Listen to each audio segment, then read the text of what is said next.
Hello everyone, आप सब कैसे हैं। आज हम लोग क्लास 8 का चैप्टर नंबर 15 सूरदास के पद के बारे में पढ़ेंगे, क्योंकि अक्सर बच्चों को पद दोहे यही सब समझने में कठिनाई होती है। तो हम यही पढ़ते हैं। चलो शुरुआत करते हैं।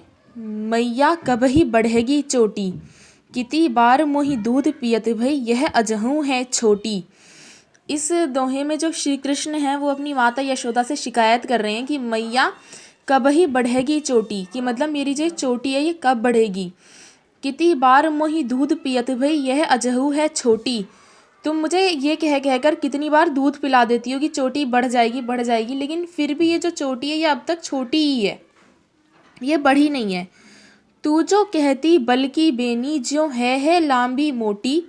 तुम कहती हो बल की बेनी, बल मतलब बलदाऊ को बोला गया है यहाँ पर, दाऊ जी को। तू जो कहती बल की बेनी ज्यों है लांबी मोटी।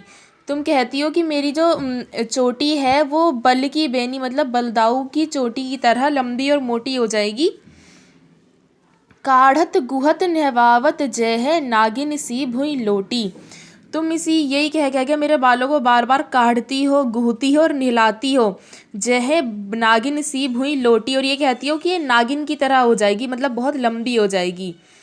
काचो दूध पियावत पची पची, कि पची पची का मतलब होता है बार बार, कि तुम मुझे बार बार कच्चा दूध पियाती हो, ये कहकर कि चोटी बढ़ जाएगी। देती ना माखन रोटी, और माखन रोटी भी नहीं देती। सूर चिरजीवो दो भैया हरि हलधर की जोटी।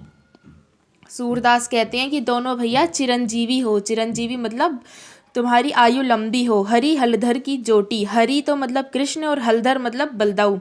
उन्हें हलधर इसलिए बोलते हैं क्योंकि वो उनका जो मतलब जैसे किसी का कोई गदाला लेकर चलता है, कोई धनुष बाण लेकर चलते थे, लेकिन वो हल लेकर चलते थे, इसलिए उन्हें हलधर कहा जाता है।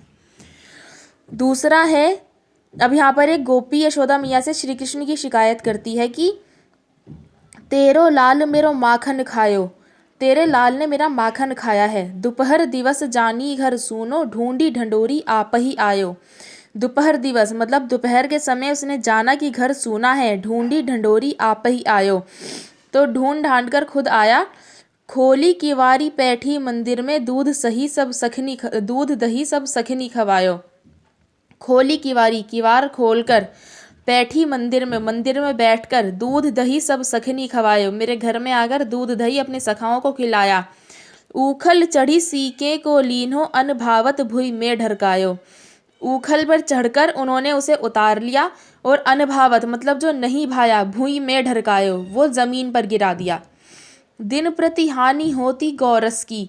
गौरस मतलब जैसे जो चीज़ें हमें गाय से मिलती है, जैसे माखन गाय से मिलता है, दूध से माखन बनता है, तो दिन प्रति हानि होती गौरस की, कि गाय के रस की रोज हानि होती है। यह ढोटा कोने ढंग लायो, कि मतलब ये पता नहीं किस प्रकार का लड़का है। सूर श्याम को हटकी न राखे, ते ही पूत अनोख हो जाए। वो कहते हो कि तुम अपने ये श्याम को समझाती नहीं हो, मतलब सूरदास जी कहते हैं कि श्याम को समझाते नहीं है। ते ही पूत अनोख हो जायो, कि क्या तुमने ही पूत अनोखा जाया है।